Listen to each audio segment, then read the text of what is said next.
Well, hello. It is Posho here. It's been quite a while since I've last uploaded any sort of like content into my many channels that I have created and that I haven't followed through with any of them. Because I just like to upload things sporadically, and I'm guessing this is gonna be another one of those. But I can never set anything in stone. Either way, I mainly wanted to use this to comment on some of my own or maybe someone else's games. I just want to yap about Pokemon is all, and well, here it is. It's been quite a while since I've played this game seriously. I kind of came back 3 months ago after a really long hiatus. I did play the Black and White Invitational tournament, but I wasn't really much into it. I would just like get teams from a friend, and I would pretty much autopilot all of those teams. I would make really horrible plays. I have to tell you, like I was rewatching some of the replays, and holy moly, it is bad. It is quite bad. I'm not really proud, even though I made top three, but I also got like really lucky and all. So yeah, I kind of don't count that tournament as me coming back. I was just like kind of messing around, but you can never leave the Pokemon addiction, especially when you are still lurking around. You would try to pretend that you are detached from it, that you are, that Pokemon is just so beneath you, and well, you would find out that no, that's kind of not the case. And I came back, and I've only been playing Black and White. I was not very interested in the current gen, and I mean, I could play Auras and SM, which I also played a lot back then. But I have Black and White has just like a special place in my heart. It's the first gen I played when I started playing competitively, and it's a gen that I found a lot of success in back in the day. I made like, I don't know, 2 Black and White Cup finals. I won one many years ago. So I'm uncle now. I'm very unk-ish, and it kind of shows, because when I came back, this tier it was so different. It is so different to what it was back then. I mean, there's still the Tyranitors and the Spike stack and all that jazz, but like from this team preview alone, okay, so there's this guy, okay, so I came back to Conkeldurr being like, Jesus fucking Christ. If you told me back in 2016 that Conkeldurr would be like a top meta pick, I would say that you are on some drugs, that you're smoking a fat one, and well, here we are right now. Conkeldurr is just like insane. It is very much a top meta pick.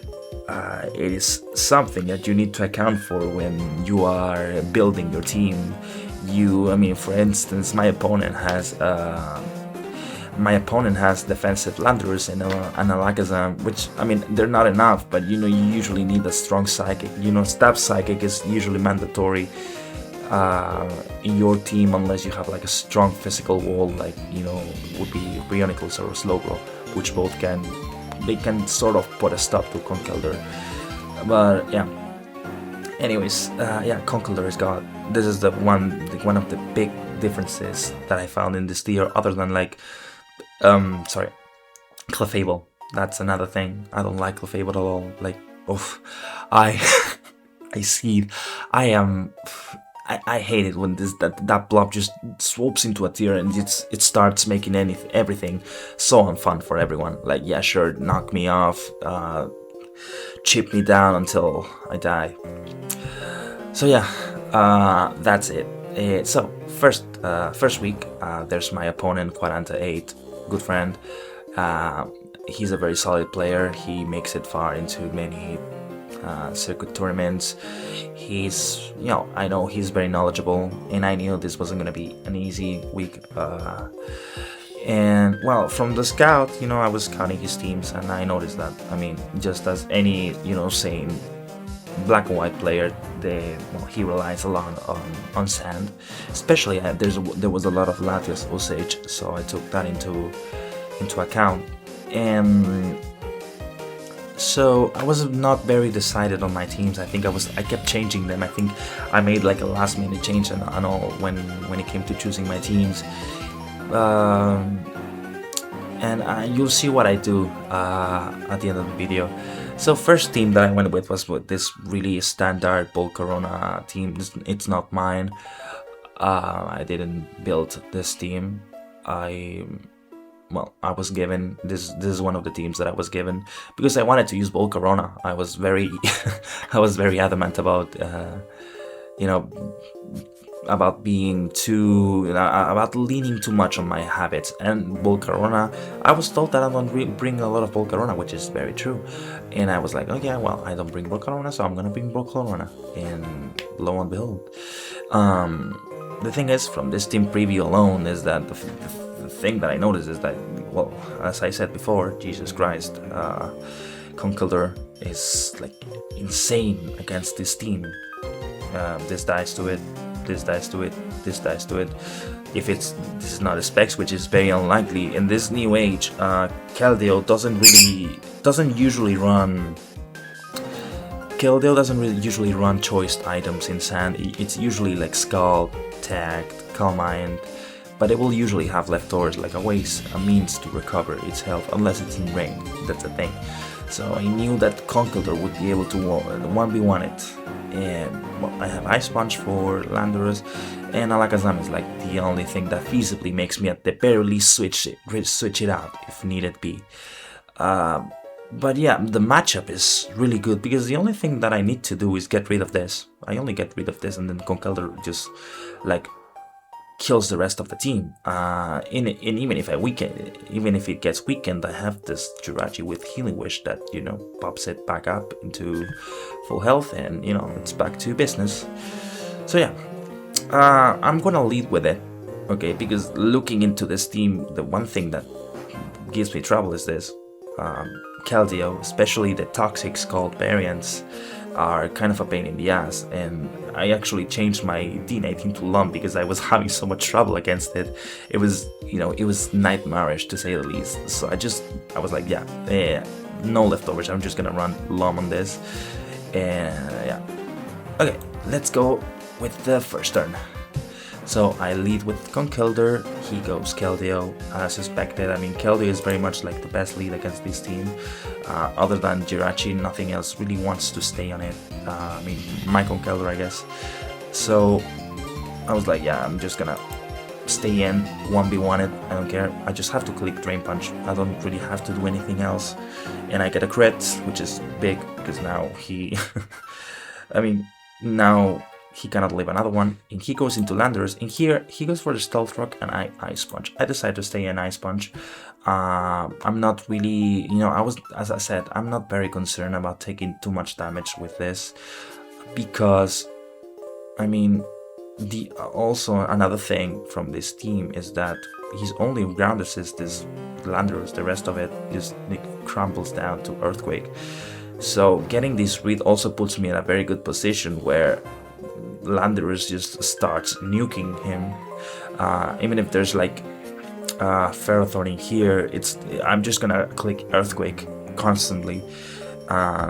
Also getting rid of Landorus helps, opens up a path for Dragonite. So overall, getting rid of this is fine, and even if I get weakened, there's Jirachi in the back. So he goes for the Ice Punch. Now I go for the Ice Punch, he U-turns, and here here's another one. If I didn't have enough, I get the freeze, and this is huge. This is very, very huge, because now I can just freely get the kill on him, because I'm just gonna payback. And the thing is, it is kind of risky. I know it is risky to just stay. This could have been Life Orb, but looking at this team structure, I don't think it was. I think you need the Sash here, because you kind of need the revenge killing properties of Sash Alakazam if you want to thrive against the likes of like Volcarona, Dragonite, and the like, you know. Even, I mean, this team is also very Keldeo weak, so I guess having some sort of, you know, switch in, even if emergency switching in Alakazam kind of works. So yeah, I just stay in. Even if it thought I would have left, and the game plan would have been to just like Healing Wish, and then I just sweep the whole team with Conkeldurr. I don't even need to bulk up. I don't have it, but I wouldn't need to. So yeah, that's so now he goes into Landers, and as I said, I don't really care. I'm just gonna stay in and keep pushing this down, and I get the grid. And after this is just downhill for him. I mean, the game was already won for me, because all I needed to do was just like heal this back with Jirachi, and it was over. Like, there wasn't really much he could do against Conkeldurr. Yeah. I don't think, I mean, I said it in the chat, but I wasn't really proud of how this game went. I mean, I'm one to say that, whenever you get luck, I mean, just take it. I don't think people should really be sorry about these things, because they are very much out of control. I understand getting upset when you get lucked. I also understand being, genuinely happy when you get some luck your way. And yeah, I'm not proud of winning this way, but and I usually I often prefer the having a very a very thought-provoking battle where I have to do a lot of strategizing, and the fun part of Pokemon, which is it should go beyond just clicking moves. That's what I want to say. But yeah, I mean, yeah, this is very much it's very much a wrap. There isn't really much he can do against me. As I said, even if I'm low, Jirachi will just like recover this back. I go into my Volcarona.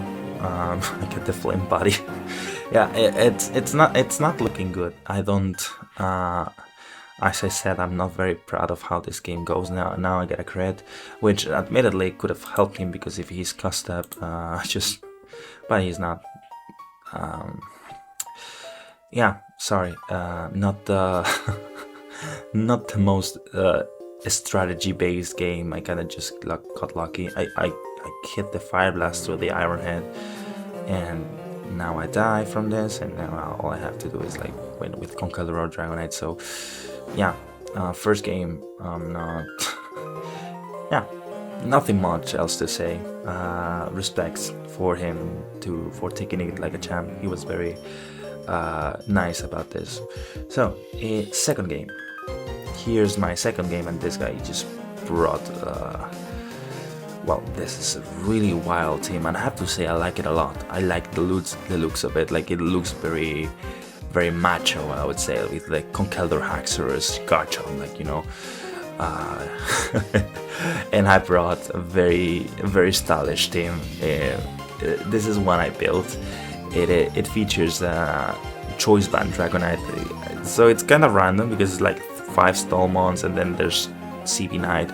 But I really like CV Knight in this team, especially because it helped me, kind of with the usual, potential threats. Like, they would be like Volcarona, a boosting Volcarona, or like Thunderous Tyrian, which I just can revenge kill with extreme speed. And also I have a lot of Thunder Wave going on in this team, so slowing things down and just smashing that Outrage was good. And sometimes I would find Rotom Wash leads, and I would just click that Outrage and smash them. So yeah, either way, this is a very this is a very bad matchup for me. Because basically this is a heavily physical team, and all the weight of it has to be taken by this little guy, Slowbro. And I thought from team preview that it was not looking good for me, especially depending on the Conkeldurr set, which turns out to be a Sheer Force Conkeldurr. So yeah, it's not looking good. It's not looking good at all. So I just lead with Slowbro because it's the best thing I can do. It pairs up well with most of the team. Even if you go Caesar, I have HP 5 Fortress for Caesar, so I wasn't worried about this one specifically. So yeah, I go into my Bleezy. Honestly, I just go into Bleezy and I am praying the gods that he's not taunt. He does 26%, which that's a lot. That's like has to be modest.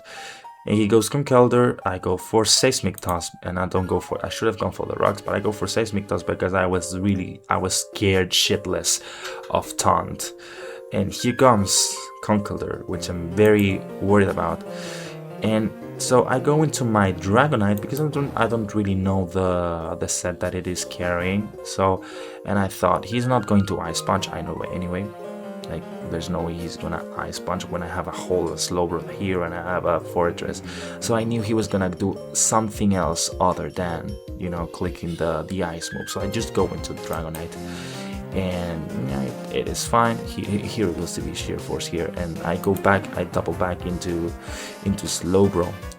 I don't know what I was predicting. I think I was predicting Ice Punch probably.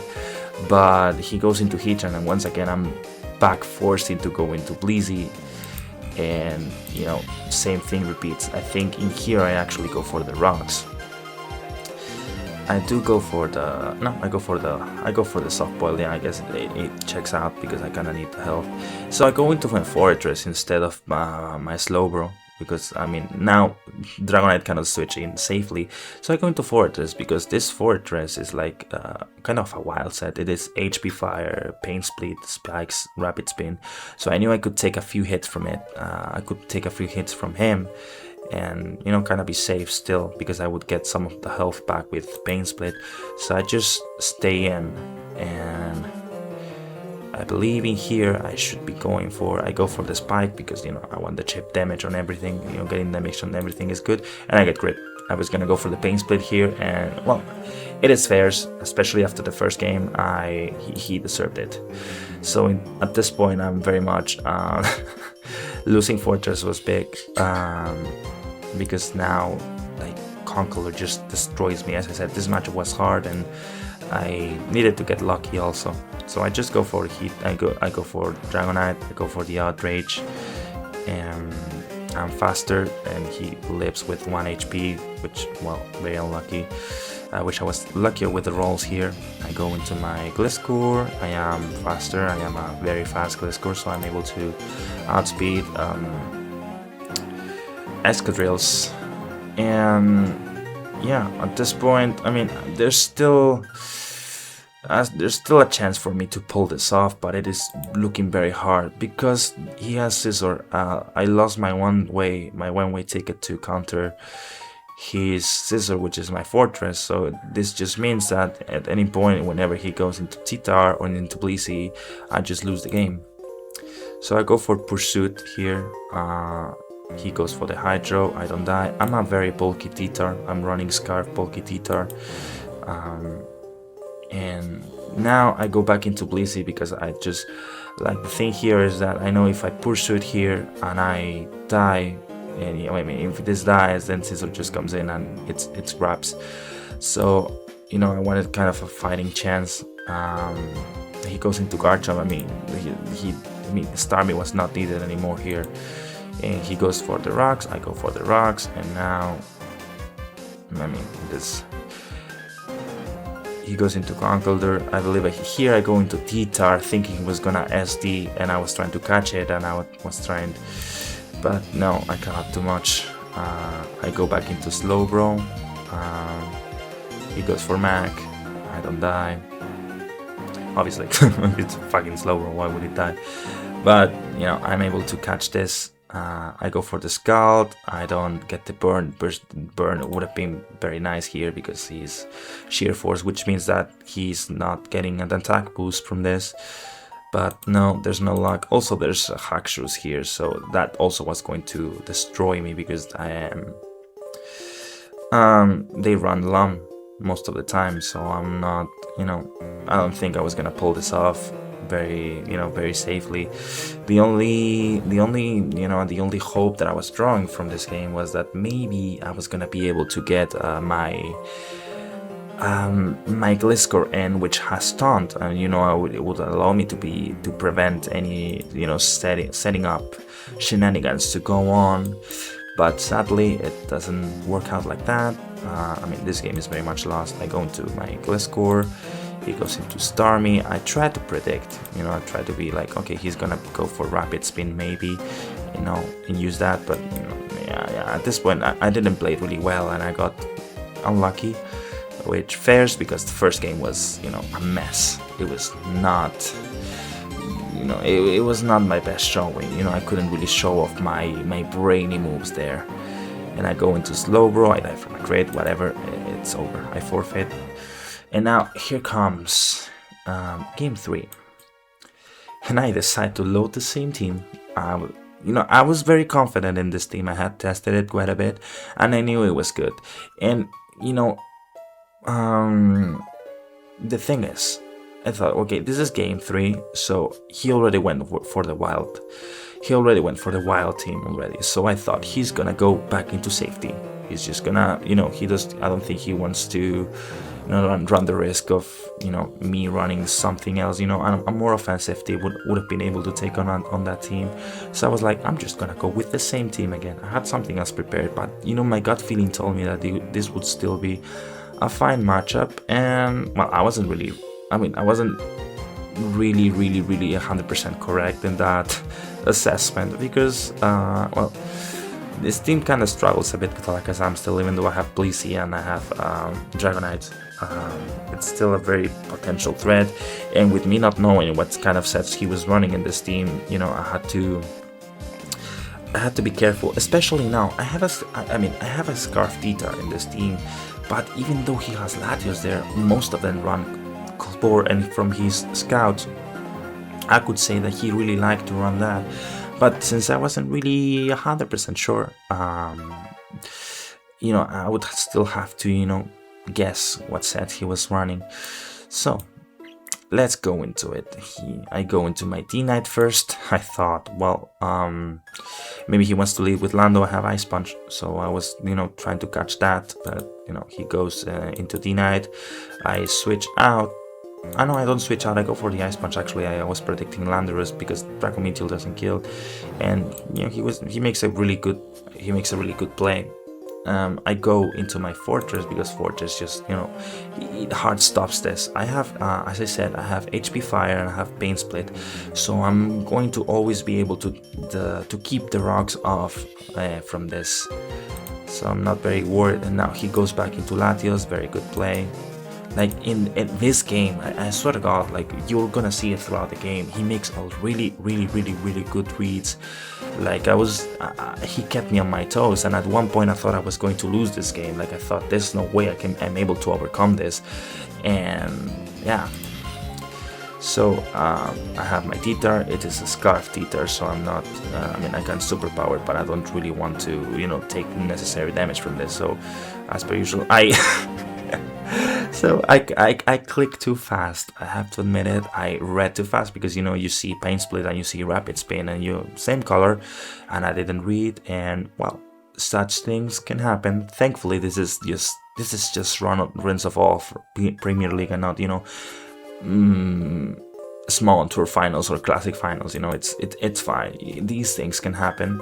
And well, I revealed to have Pain Split. It doesn't really matter because next turn I believe I just Rapid Spin and he goes into Excadrill.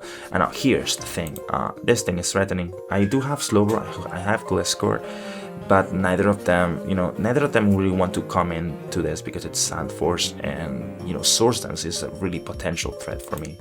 So I go into my Gliscor because it is faster than Excadrill, and I also 100% leave an Arrowhead from it unless it is a crit.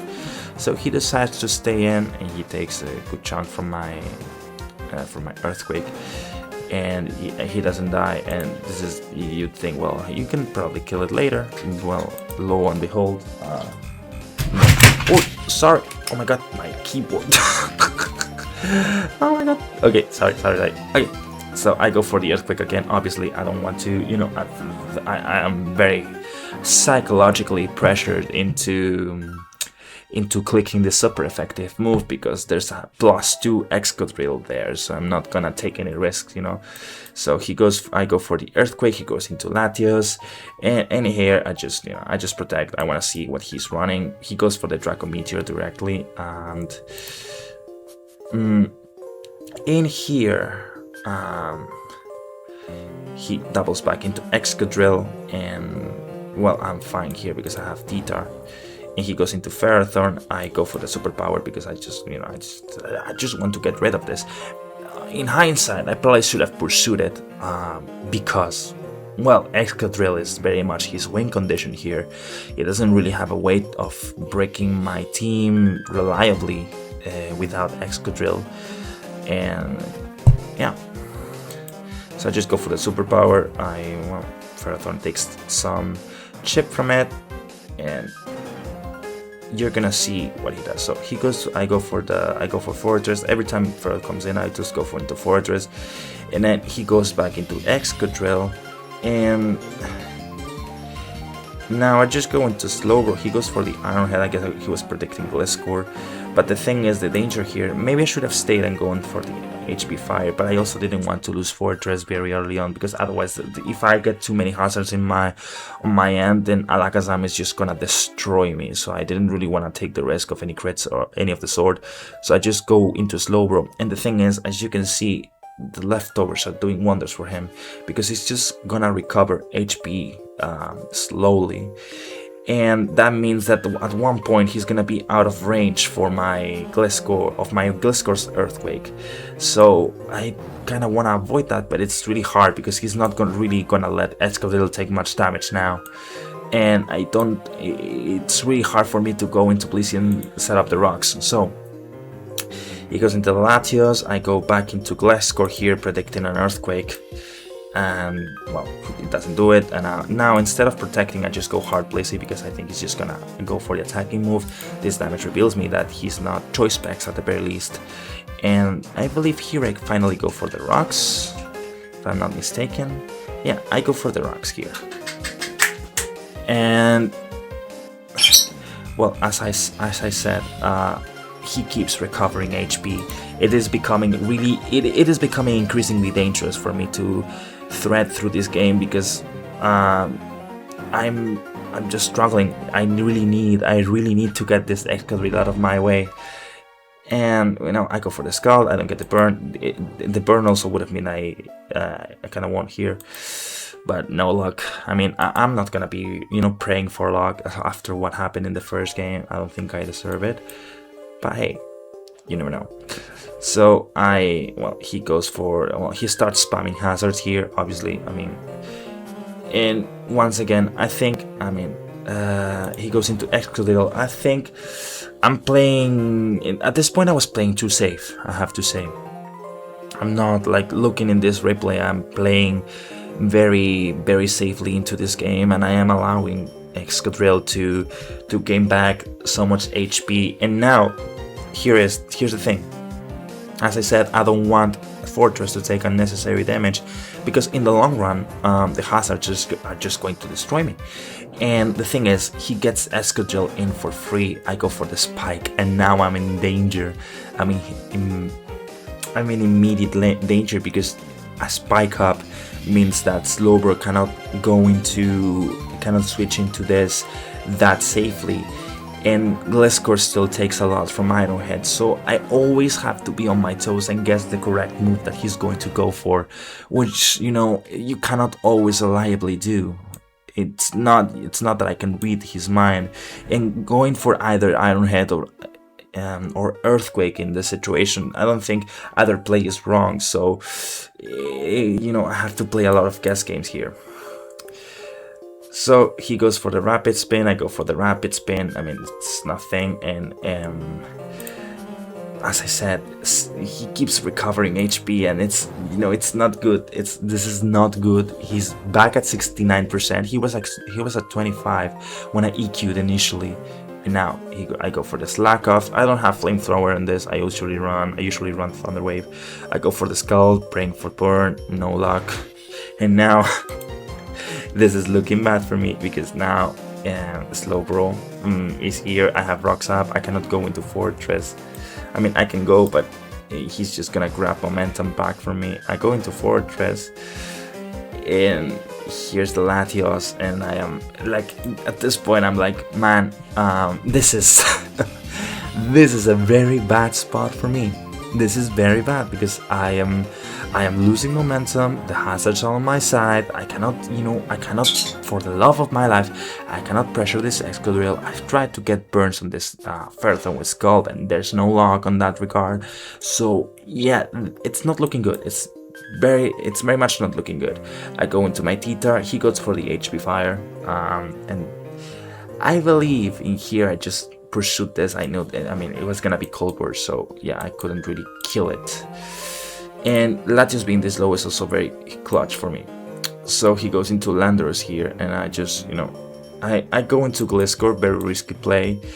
I mean, he was never gonna have HPIs. I mean, it doesn't really make sense. I have Fortress, I have Slower, so locking himself into HPIs doesn't really make sense. U-turn is just very good here. Even if you don't hit super effectively on anything, you still get momentum. You get to go into whatever you want. He has the rocks up, so I thought Gliscor is just fine here. It makes sense. If he went for HPIs, well, this was over. So instead of going for protect, because thing is, yes, I could have protected here, and this would have even put me in a better spot when it comes to, it could have put me in a better spot. That's it, like against Excadrill.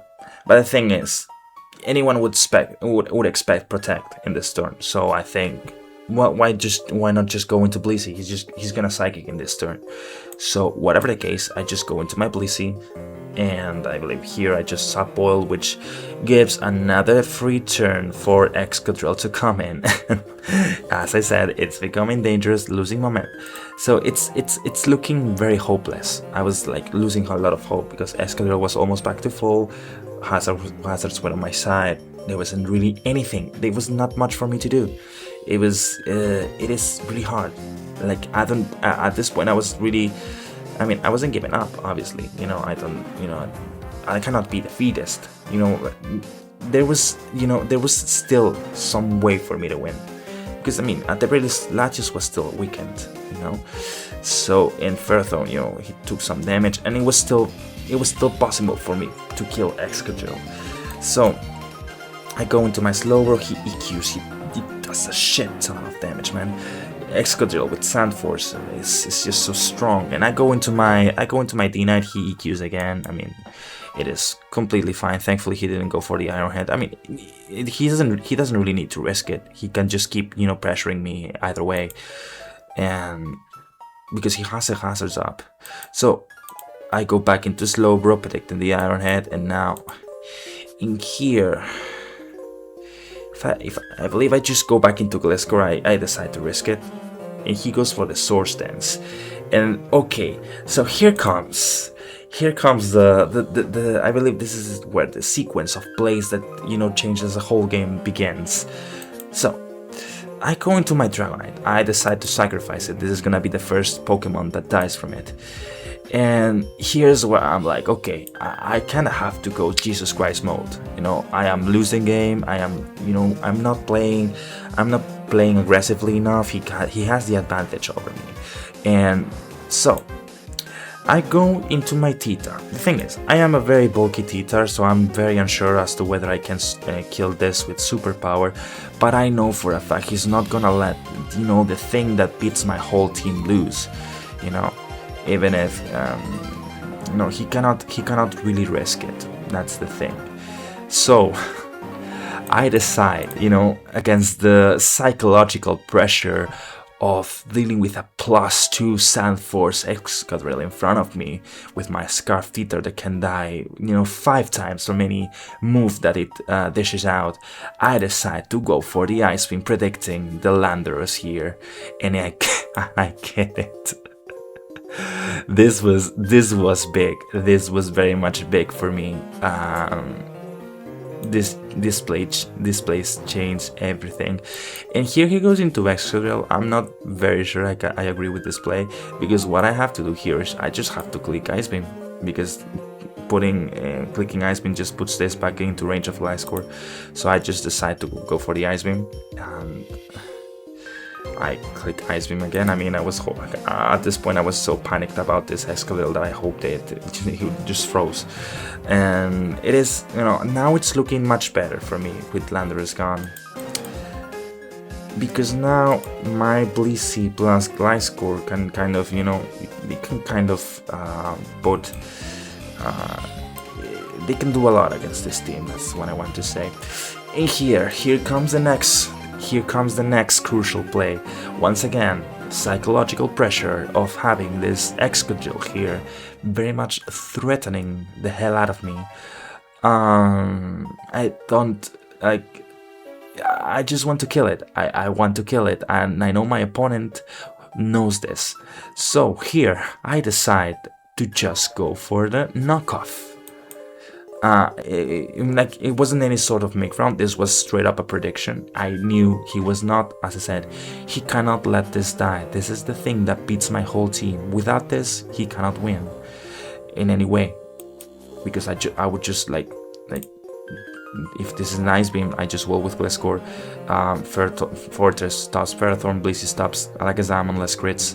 So it is looking very good. It is looking really good for me now, and this is still not over. Like, I've made two really crucial plays, two predictions that allowed me to very much delete two very threatening mons, and now it is possible for me to win.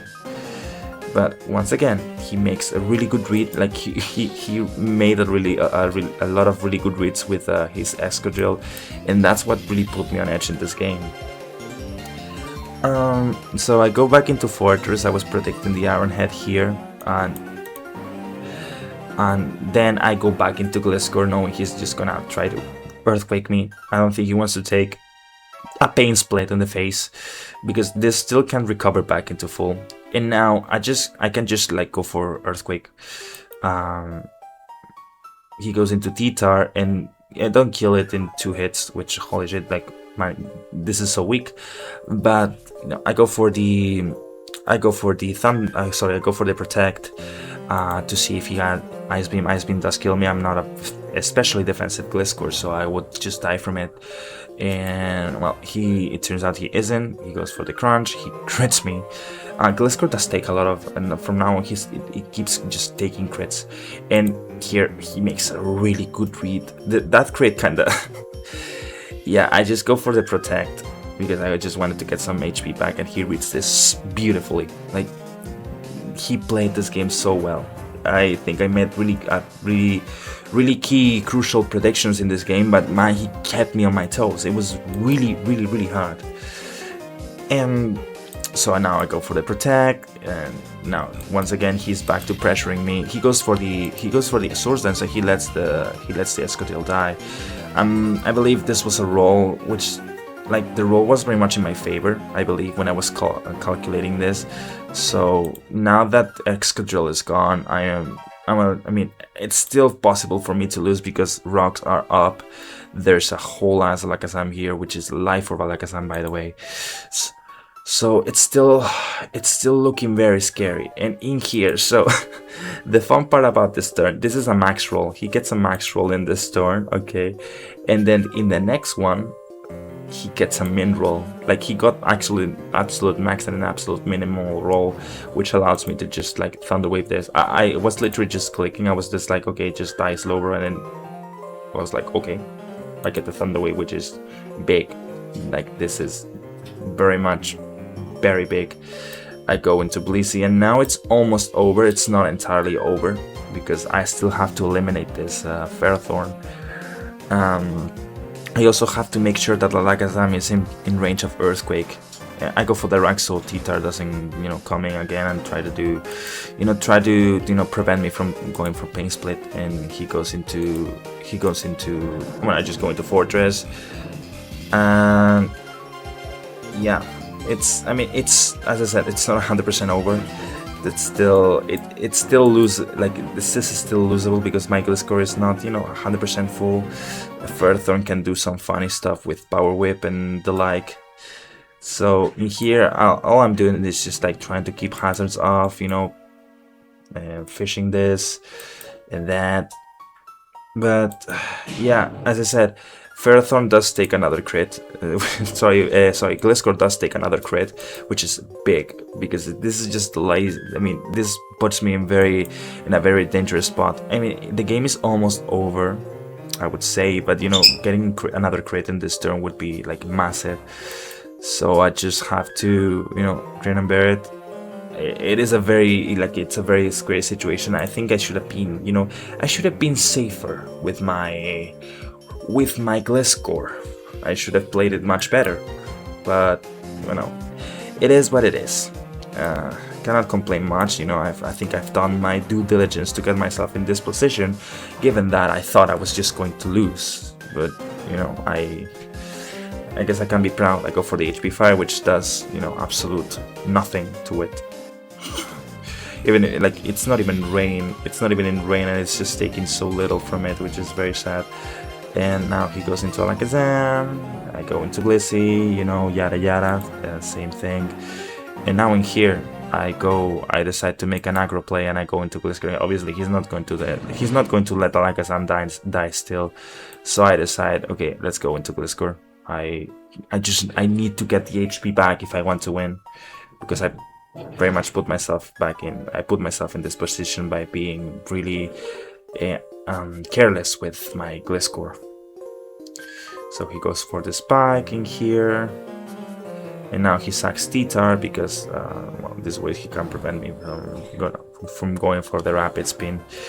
And in here I just go for the rapid spin. I don't want any hazards up because this way Gliscor doesn't take much damage from it. And I mean, I believe this would be, yeah, it's almost over. At this point I just have to, yeah, I get a crit, but at this point it was very much over. There wasn't really anything for my opponent to do. I just had to click Earthquake. He would have to get like many crits in a row, which wasn't really gonna happen, and this would be it. Damn it, I've been talking non-stop for 40 minutes. It's been a while, but it was fun. I had a lot of fun playing this series. It was, first time in many years that I played a team tour, so I'm happy. For me this felt like a really grand comeback, and well, I have another series. I didn't play week 2, but I did play week 3. So I'll maybe upload that later this week if I have the time, and if not, then whatever. I had fun recording this, so I'll probably do it. Don't fret. Don't worry, people. I'll be back. Thank you for watching this.